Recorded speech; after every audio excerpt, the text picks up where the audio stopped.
Hey guys, welcome back to Skylanders Ring of Heroes. In today's video, we're going to be taking a look at Gearshift. I finally did awaken mine.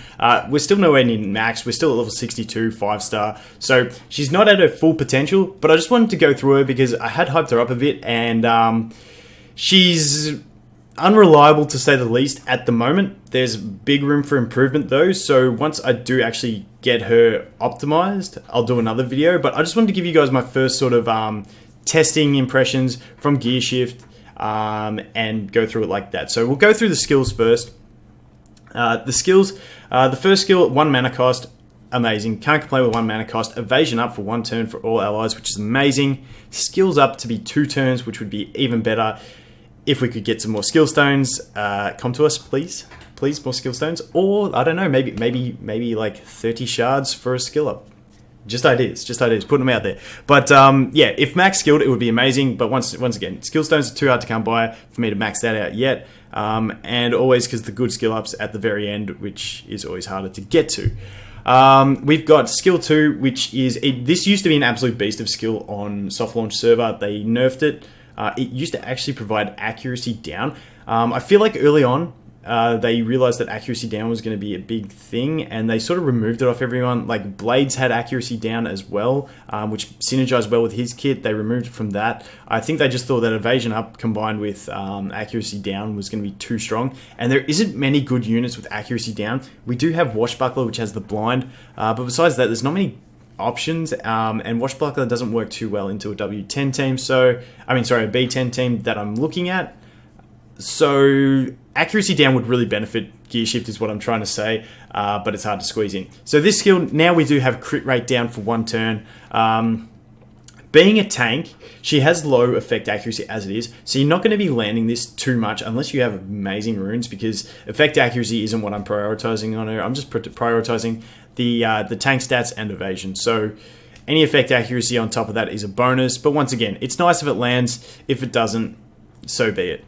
We've got then the passive. Now the passive is what she is built around. Upon evading enemies' attacks, grants wide range damage down and shield to all allies for 3 turns. Now this is amazing. I've max skilled mine to get it to 3 turns, just to test it out better. It's an amazing skill when it works. Operative part of that sentence being when it works. We'll get into that late in a minute because my runes aren't where they need to be. Having said that, with the proper runes, theory crafting, I'm still not sure if it's going to be good enough, but we will get onto that. So, wide range damage gen and shield. The shield comes when you awaken her. Before that, she doesn't have the shield effect.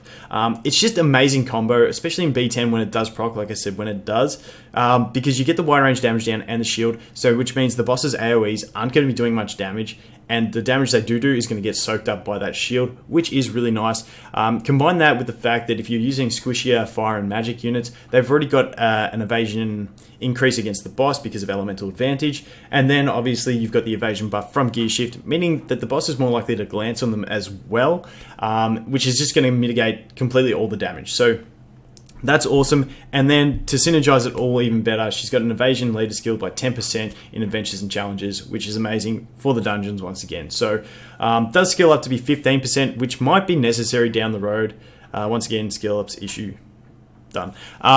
So we'll jump into the stats. If we just look here at mine at level 62, so mine is nowhere near max. Like I've got to level this up. As you can see, I've been trying to do the Super Shot Elf, Gearshift and Deja Vu. I've been trying to get them max leveled since the update, but for 4700 base HP at level 62 5-star plus 0 is insane. And then you look at that defense, which has further to go.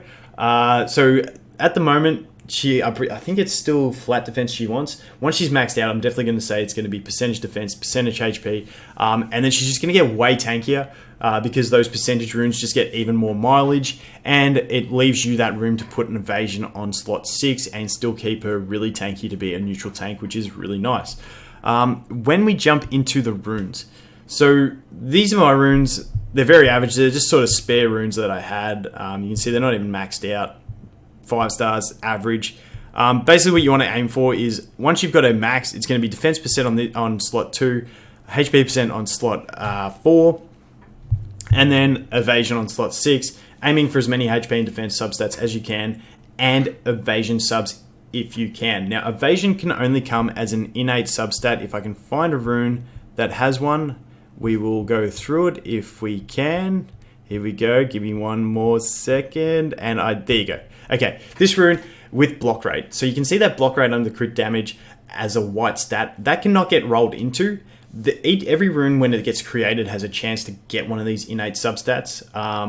But if it doesn't have it when you get it, you're never going to generate it. So it either has it or it doesn't. And that is the only spot that you can actually get evasion as a substat on a rune. So you have to get very, very lucky to get those. So you're not going to get a heap of evasion from substats. If you're really lucky, you may get a little bit, but that's about all you're going to get out of it. The only other place we're going to get evasion is from dodge runes. So I'm currently working on a W9 team. I've 3-starred a fair while ago, but working on a reliable team to auto it, especially now since the diminish changed. Like that diminish on W9 ticks for a ton at the moment. I felt like I was almost there before the patch, but since that diminish change, man, that hurts. But I will get there, and then eventually I'll probably start farming some dodge runes from W9. I think I'm a fair way away from W10, but we'll test everything out. But basically, what you want to aim to do is get full dodge runes on her with that evasion in slot 6, and the full dodge sets will give her another 15 evasion, which will bring mine up to 55. And then, like I said, if you get a few substats or if you skill up the leader skill, you can safely get her to 60 with the right rune sets. So 60 evasion, I'm not sure if it's going to be enough, because I'd love to see what the B10 boss's accuracy is. Because, like, at the moment, with my 40 evasion, I feel like my Gearshift just never evades. And that's the problem with her at the moment. So, if she evades often, like, I'm saying if she evades maybe 50% of the time, it would be good. I think mine's is evading about 20 to 30%, even with that evasion rune. It's just not reliable enough for me at the moment. And basically, when I get to the boss in B10 using Gearshift, the boss will attack her 3 times. I won't get the evade. I won't get the wide range damage down. I won't get the shield, and then he'll just one-shot my team. The idea behind the theory crafting of Gearshift is that the boss will attack her 2 or 3 times, should get evasion up, should get the evade, wide range damage down, shield up, and then the rest of your team's good, and you can keep going from there, survive the revenge, and then kill the boss. But like I said, it is so unreliable at the moment, and I'm not sure if having full dodge runes is going to be enough to make it reliable, because like I said, I don't know the stats of the B10 boss. But if anyone else has got her full dodge runes, let me know how much she evades, because right now it's not working out too well, although I still do like her. I feel like in PvP, she could still be really decent, because I feel like they may have just really tanked up the accuracy on the boss to avoid this sort of thing. But in PvP, I do see that she evades a fair bit more. So yeah. Or the other thing that could make her more reliable is if they make a decent unit with accuracy down. That would definitely improve things as well. So we'll jump into a B10 run, and we'll show you the unreliability of the Gearshift. This is just a team I've been playing around with. I haven't got my auto B10. I'm trying to do it without using the nat 5s and all that sort of stuff, so we'll see how we go. But we'll just try and speed this up by manualing this bit and get through. So there's one attack she didn't evade. There you go, she got the evasion. So once you have got that shield up, it's really nice. Like I said, if you could then synergize with every attack she gets, she then keeps evading, it would be perfect, because then she basically just takes no damage because the shield is always up. The wide range damage down doesn't do anything on the waves, but it is still nice to have. So we'll get this up. There you go, there's one non-evade. Okay, we got the buff and we got the glance. So the buff really does help. Like I said, getting that buff to 2 turns would be really nice. If we did get a better way to skill up units. Wink, wink, nudge, nudge. And here we go, cannonball jump, we'll get the heal up. And hopefully we'll get a few kills here. Nice. There you go, another evade. So she's actually doing all right this run. Hopefully she keeps up this this evasion rate on the boss. So we'll just let it full auto. So she's going to buff the evasion. And now hopefully when the boss attacks, he uses blow on the Gearshift and not the broccoli guy. But we will have to see. Gearshift, glance. Okay, this is a good one. So now we will see the boss revenge. As you can see, that beam did not do much damage at all. He will get his revenge out soon. That really hurts the kaboom. I was hoping that would go onto the Gearshift. We still do have the wide range damage down for this revenge hit. So hopefully he glances on the Gearshift, but okay. We missed the glance, he's going to kill kaboom. But you can see there, the revenge was not very hard to survive, and that beam was not very hard to survive either. For the Ninjini, once again, she gets trucked there. Having better stats will definitely increase that. But at the moment, that's pretty much where the Gearshift's at. The rest of my team isn't optimized. I feel like Igniter would be a better option here. I've just been testing different things and don't have runes on Igniter. But that's what I wanted to demonstrate. The revenge from the boss, it mitigates a lot of damage having that wide range damage down. And I feel like if we can get the Gearshift to higher ranges of... Whoops, not that one. If we can get her to higher ranges of evasion and maybe get a unit with a good accuracy down, the synergy could be there. Like I said, I'll keep building her. I'll keep leveling her, powering her up and stuff like that.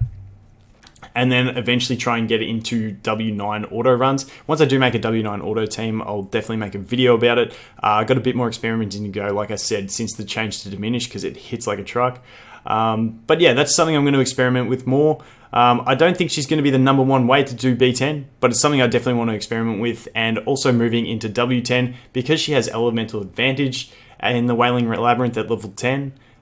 She's going to have higher evasion, so maybe that might even work there. So that's going to be it for this video, guys. That's it for Gearshift. Let me know if you built her, if you've got better evasion than I do, better stats, and how it's working for you, because it literally might be a fact that if you get 20 more evasion, she'll work perfectly. But have to wait and see. Let me know if you guys have any other ideas for her. And yeah, like I said, that's it, guys. So thanks for watching. I look forward to seeing you in the next one. Cheers.